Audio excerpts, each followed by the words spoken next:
Hello friends, welcome on my YouTube channel Ankit solution point. दोस्तों, आज से अब ट्रेन चैप्टर स्टार्ट हो रहा है। आज मैं आप लोगों को ट्रेन चैप्टर का टोटल कॉन्सेप्ट कुछ एग्जांपल्स के साथ बताने वाला हूं। आप लोग जानते ही हैं ये चैप्टर कॉम्पिटिटिव एग्ज़ाम्स के लिए कितना इम्पोर्टेंट है। तो चलिए बिना टाइम वेस्ट किए हम लोग ट्रेन चैप्टर स्टार्ट करते हैं। चलिए इस चैप्टर के लिए पहले कुछ कॉन्सेप्ट्स देखते हैं, जैसे स्पीड या फिर वेलोसिटी। ये सब फॉर्मूला मैं आपको टाइम एंड डिस्टेंस में बता चुका हूँ। तो ये आपका होता है डिस्टेंस बाय टाइम। आपका स्पीड और वेलोसिटी एक ही चीज़ होता है। और फिर टाइम इक्वल टू आपका हो जाएगा डिस्टेंस बाय स्पीड या फिर वेलोसिटी। और फिर जब आपको डिस्टेंस इक्वल टू पूछे तो आपका हो जाएगा टाइम इनटू वेलोसिटी।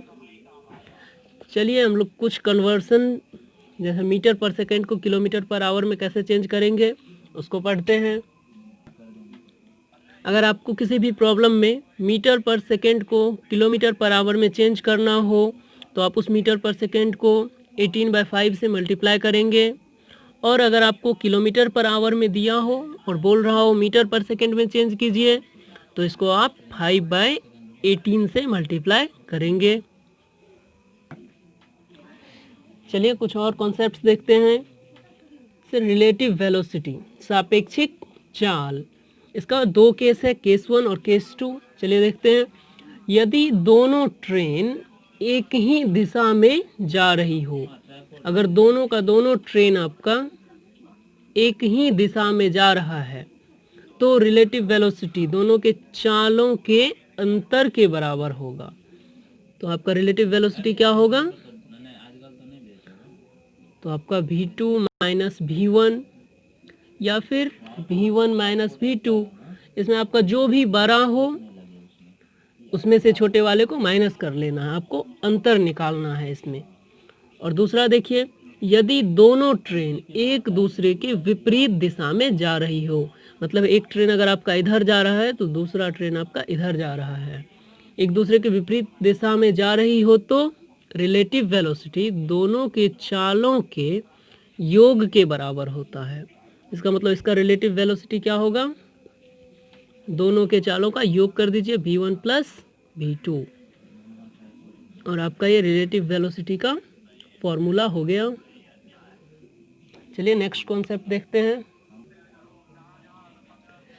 अगर आपका कोई ट्रेन पोल, ट्री, मेन या किसी पॉइंट, इस सब को अगर पार करता है, जैसे देखिए इस ईटीसी की लंबाई ट्रेन के रिस्पेक्ट में आपका नगण्य माना जाता है। जब इसको पार किया तो इस सब का लंबाई ट्रेन के रिस्पेक्ट में नगण्य होगा। तो ये निग्लेजिबल डिस्टेंस वाली वस्तु हो गई।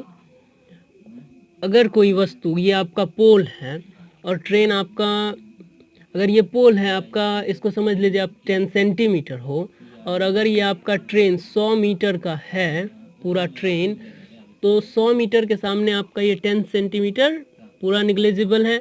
इसका मतलब हम इसको भी ट्रेन की लंबाई ही समझ लेंगे। मतलब यदि कोई ट्रेन किसी निग्लेजिबल डिस्टेंस वाली वस्तु को पार करती है तो इसका मतलब है कि ट्रेन स्वयं की लंबाई को पार करती है। चलिए नोट 2 देखते हैं। जैसे कोई प्लेटफॉर्म, ब्रिज, टर्नल, इस सब को अगर पार करे तो प्लेटफॉर्म का अपना लंबाई होता है। अगर ये आपका प्लेटफॉर्म है और मान लीजिए 200 मीटर का है, तो कोई ट्रेन अगर इसको क्रॉस करती है, और अगर आपका ये ट्रेन 100 मीटर का हो तो अगर इसको क्रॉस करती है तो इसका मतलब है यहाँ से फर्स्ट तो यहाँ पे टच होगा और सेकंड टोटल लास्ट जब निकल जाए तो ये पॉइंट आपका होगा। इसका मतलब यहाँ से यहाँ तक। इसका मतलब इसके साथ साथ आपको प्लेटफॉर्म की लंबाई को भी प्लस करना पड़ेगा।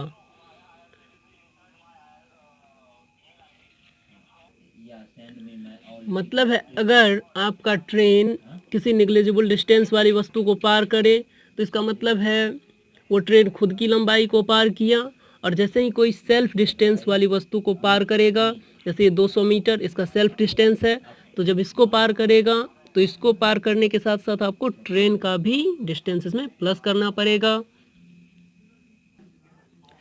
चलिए एग्जाम्पल से समझते हैं।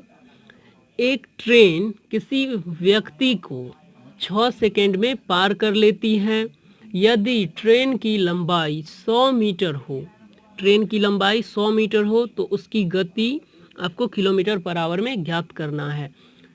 ट्रेन किसी व्यक्ति को 6 सेकेंड में पार करती है, इसका मतलब इस व्यक्ति का जो आपका लेंथ होगा, कोई भी व्यक्ति ऐसे खड़ा, इसका लेंथ जितना होगा वो ट्रेन के रिस्पेक्ट में आपका नगण्य हो जाएगा। तो इसका मतलब है ट्रेन खुद की लंबाई को पार कर रहा है। और आपसे स्पीड पूछा है तो speed equal to distance by time. तो डिस्टेंस कितना है 100 मीटर को आपका 6 सेकेंड में पार करता है तो 100 मीटर पर सेकेंड हो गया। अब आपसे पूछा है किलोमीटर पर आवर में, तो इसको आप किलोमीटर पर आवर में चेंज कर लीजिए बाई 6।